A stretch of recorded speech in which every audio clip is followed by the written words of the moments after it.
welcome back to GoodKnit Kisses. I'm your host Kristen, and my friends with allfreeknitting.com and I would like to present you with the Kitchener stitch.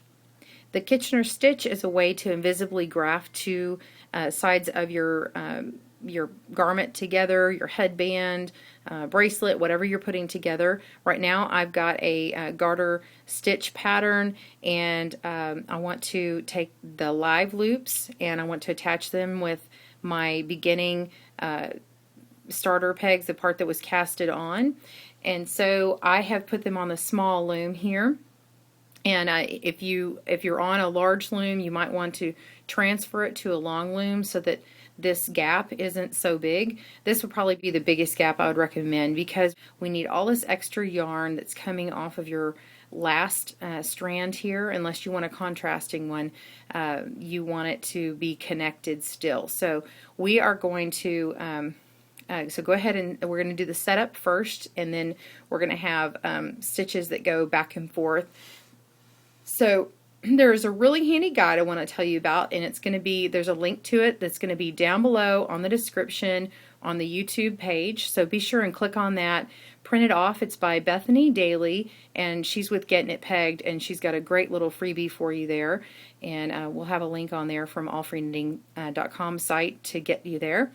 And what we want to do is, once you've got your live loops remaining on your peg, or if you've moved them over, make sure that the parallel, these are going to be parallel to each other, so the good side, the right side, is going to be outside towards you, and it'll be on the outside over here. If you need to have a rake next to this loom, a long rake on this side, and hold them together, you could do that, but I think it's easier to have it on one that's one piece long. So if you have to transfer it to a long loom, then do that. So the setup, what we're going to do is divide them into two equal sides, like I said, on there, and they're going to be held parallel to one another. And you're going to insert the yarn needle in, and make sure that you have enough. Make sure that you go across whatever loom setup you have, and just kind of wrap all these pegs and go to all the very end, and then maybe add on an extra foot so you have enough, because we're going to keep going across here. So we're going to take our yarn needle that our tapestry needle that I've added on, and we're going to go down this first peg here. We're going to put the needle towards the knitting. This is the knitting down here. So we're going to take that and pull through all of our yarn. Make sure it doesn't catch on that peg behind it. Okay, so now we are going to, this is the first loop on the front needle. And then we're going to insert the yarn needle into the first loop and the needle furthest from you, which we're going to call the back. And we're going to put the needle in the direction away from the knitting. So this is the knitting, so we're going to go away.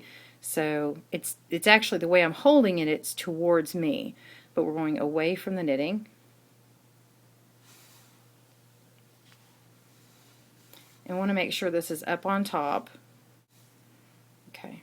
Make sure it's up on the front of this peg here and not on the outside. Okay, so that is the setup. Now you're not going to have to do that again. Now we're going to do the, these are processes 1 through 4, and we're going to go front, front, back, back. And we're going to go, and I'll put these up on the screen, but now we want to go to the front, which is here closest to you, and we're going to go away from the loops, and now we're going to slip it off. It's done. Now we're going to go front again, and we are going to towards the loops, which is towards the knitting.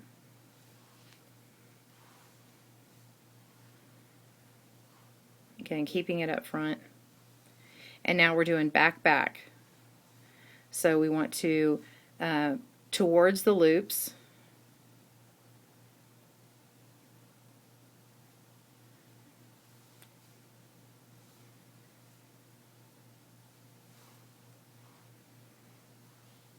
and you pull it off.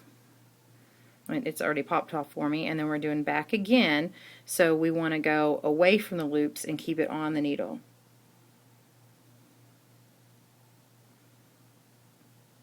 If you have to go up from the side, it might be easier to not make it pop off.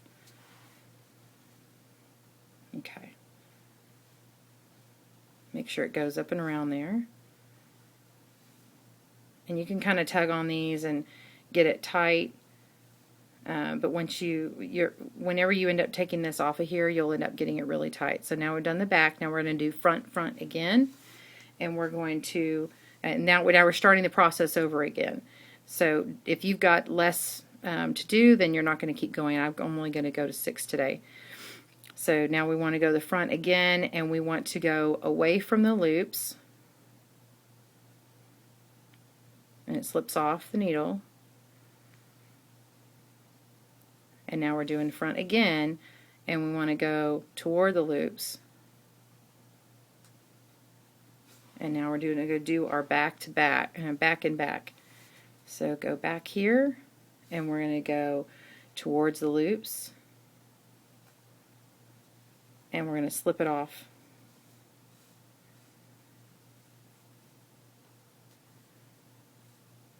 Okay, and then we're going to go away from the loops, and we're going to keep it on.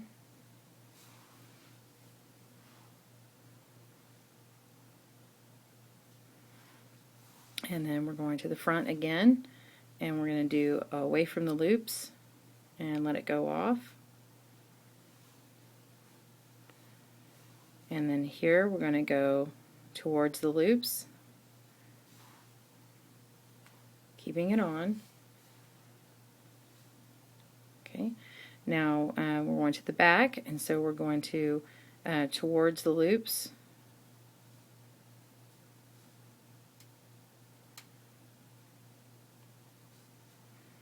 Taking it off.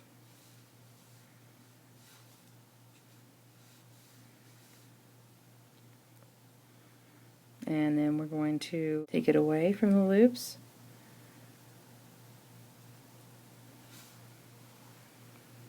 Okay, we're going back to the front again. Away from the loops, taking it off.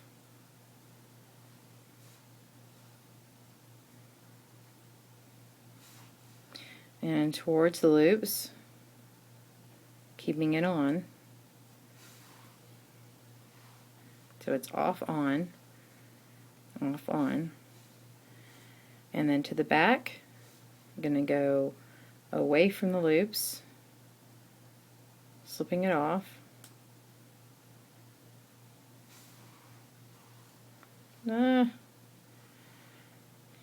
There's a lot in here, so you just kind of have to keep your list handy and check it off. So I just pulled that one off, and we're on the back.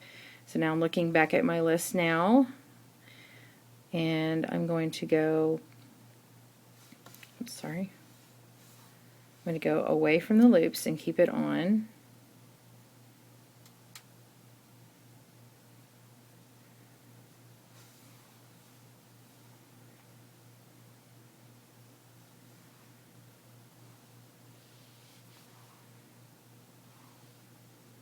Okay. And we're going to go to the front again, and this is my last one on here. And then we're going to do away from the loops,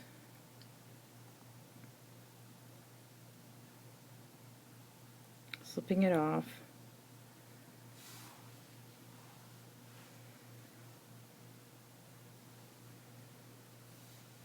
and then we're off on that side, and then we're going to towards the loops, taking it off,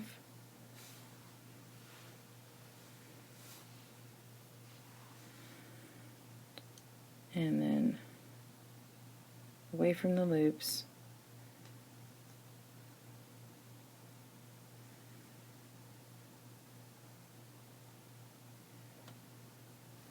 you can take that off.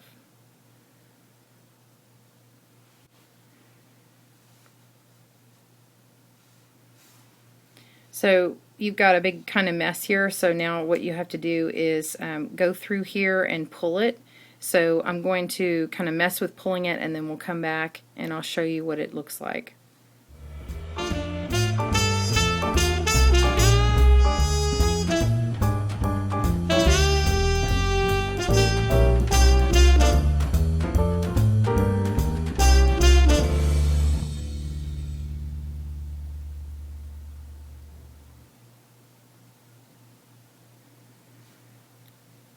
So I'm going along here. What I'm having to do is pull one side and then find where it kind of feeds through, and it's hard to tell because I'm doing the same color on here, but I didn't want to use a contrasting color on purpose because I wanted you to see how invisible this thing looks. So it looks like a purl on one side and a knit on the other, so you're going to see it bump out on the end here, so when you're trying to find it, it looks like a purl. So you just kind of keep pulling on it and making it tighter. Do you see how this is really, it's nearly invisible. It's not perfect, but it is really, and when you pull it tight enough, you want to make sure not get it too tight. You want to match how the spacing between these. If you see, I've got it slightly wider here so I can see it, and then I might tighten it up before I get totally done. So continue pulling this on through and finding where it ends.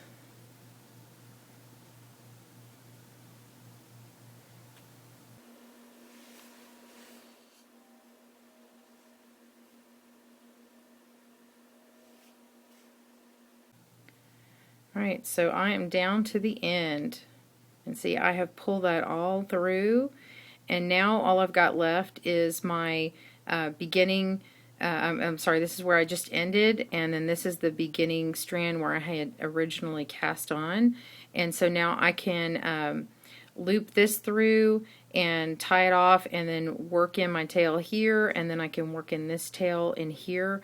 You can work it on the ends or you can flip it in. I think the best way to get these to hide is to, so we're trying to find a tool here, but want to take these in and pull them on the inside here, flip it inside out, and then work it in between these two rows.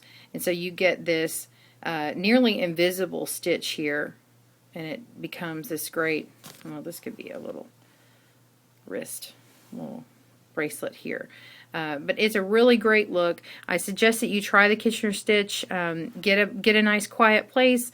Print off the directions. Print off that quickie little guide by Bethany, and get yourself working on this stitch. I had to do it where it was very quiet in the house. I tried to do this on a car ride, and that was not working for me. So don't get frustrated. Email me if you have questions. But it's a great great technique to have in the back of your head to be able to do. Thank you so much for tuning in to GoodKnit Kisses. This is Kristen, and on behalf of my friends with allfreeknitting.com, have a great day and happy looming!